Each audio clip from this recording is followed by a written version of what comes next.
Hey guys, welcome back to my channel, or welcome to my channel if this is your first time here. In today's video, I'm going to be sharing with you how to sew a fitted straight palazzo pants. So if you're interested in learning something like this, keep on watching. Make sure you hit that subscribe button if you're not yet subscribed to this family. Like this video, share this video with your friends, and turn on your post notification bell so that you'll be updated when I post new videos. And let's get straight into this tutorial.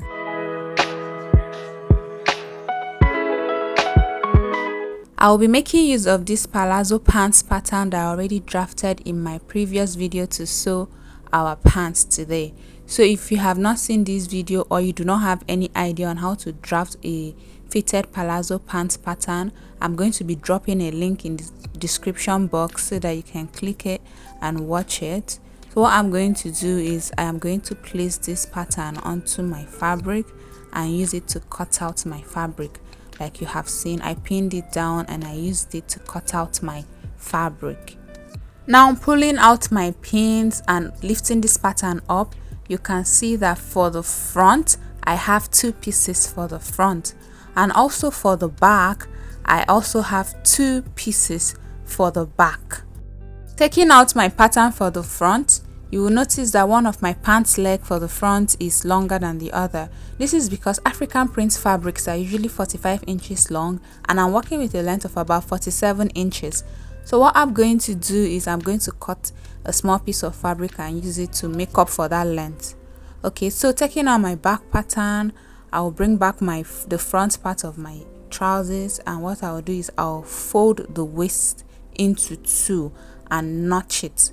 This notch that I'm making is where my dart is going to sit. I'm also going to repeat the same thing for the back. I'll fold it into two and I'll make a notch.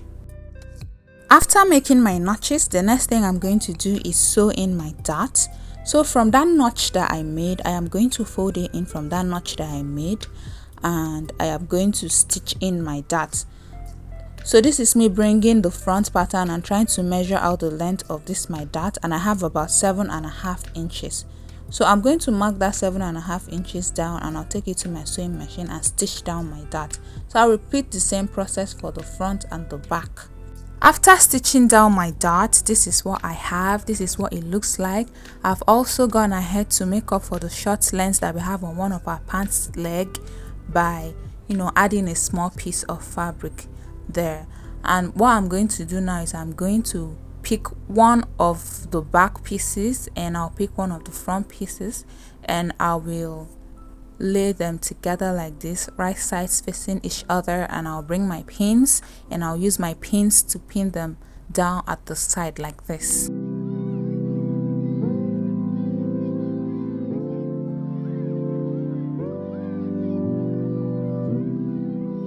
After pinning the sides of my pants, I am going to match up the inner leg of this my pants and I'll also pin it down.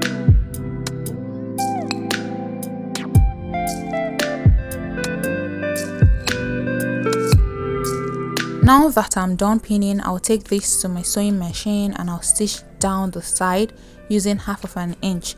I'll also stitch down the inner leg using 1/2 inch. Also repeat the same process for the other pants leg. I'll pin them down at the sides and also the inner legs, and I'll stitch them using 1/2 inch. I have gone ahead to stitch down my inner legs and my sides, and this is what it looks like. The next thing I'm going to do is pin down my crouch and sew it down. So if you look at this pants legs, you can see that the front piece is actually shorter than the back piece. So what I'm going to do is I'm going to align this crouch together. I'll pin the fronts right sides facing each other. Make sure that your fronts are pinned together, right sides facing each other, and make sure that your seam points align. Start pinning from your seam points so that you will not have any unpleasant surprises when you're done sewing, and everything will come out nice and clean.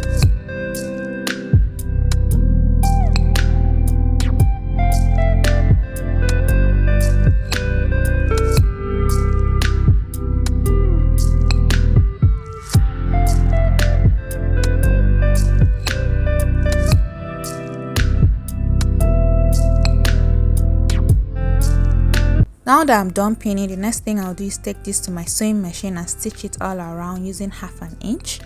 But before I do that, I'll bring my tape and I'll mark out 7 inches, and this will be the opening for my zipper to sit in, and I'll start stitching from that point, from that mark that I made.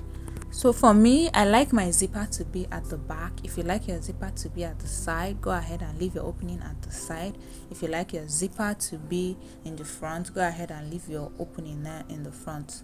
So guys, I'll take this to my sewing machine, and after stitching it down, this is what I have. You can see that I stitched down my crouch all the way around from the front till that mark that I made at the back for my zipper to sit in. So the next thing I'm going to do now is attach my waistband, and I have already ironed out my waistband. This my waistband is about 1.5 inches long, and if I open it up, you can see that I added some fusible interfacing, and opening it up I have about 4.5 inches. And now the total width of this my waistband is about 30 inches. Okay, my waist is 28 inches plus 1/2 inch to sew it at both sides. That's 29 inches. So I have like an excess of 1 inch. So now if you see, I folded in my waistband by 1/2 inch, and then I folded it in again by 1.5 inch, and this remaining 1/2 inch I have here is to join it to the pants. So what I'm going to do is I'm going to bring my waist, the waist area of my pants, and I'm going to place this my waistband on the wrong side of my pants. Okay, I'll place it all the way around, and I'll take it to my sewing machine, and I'll stitch it down by that allowance that I have on my band. So after stitching it down, this is what I have. The next thing I will do is flip this over to the right side, and I will use the folded edge of this my waistband to conceal the raw edges at the waist and basically conceal the seam line. Okay, so I'll just use these raw edges to close this up like this, and I'll take it to my sewing machine and I'll run a top stitch, and after stitching it down, I'll show you what it looks like. After making my top stitch, this is what I have. As you can see, the waistline is properly concealed and everything is looking nice and clean and beautiful. And I have also gone ahead to pin down my zipper to the back of this my pants, and I'll take it to my sewing machine and stitch it down. I also hemmed this my pants. If you remember, when we were drafting this pattern, we added 2 inches for hemming allowance. So I'm going to fold it in once by 1 inch and fold it in by another 1 inch, and I will run a top stitch, and I'll show you what it looks like when I am done.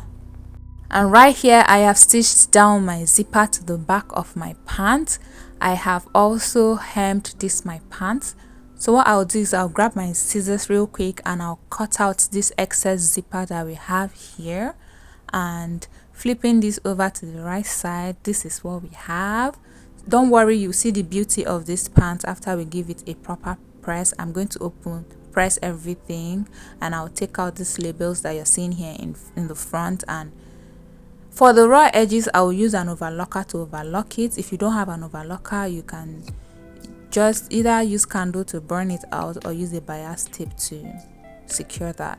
And we have come to the end of this tutorial, guys. If you found this video helpful in any way, go ahead and leave a like for me. Subscribe to this channel if you're not yet subscribed. Drop your questions and your suggestions in the comment section, and turn on your post notification bell so that you will never miss an interesting video from me.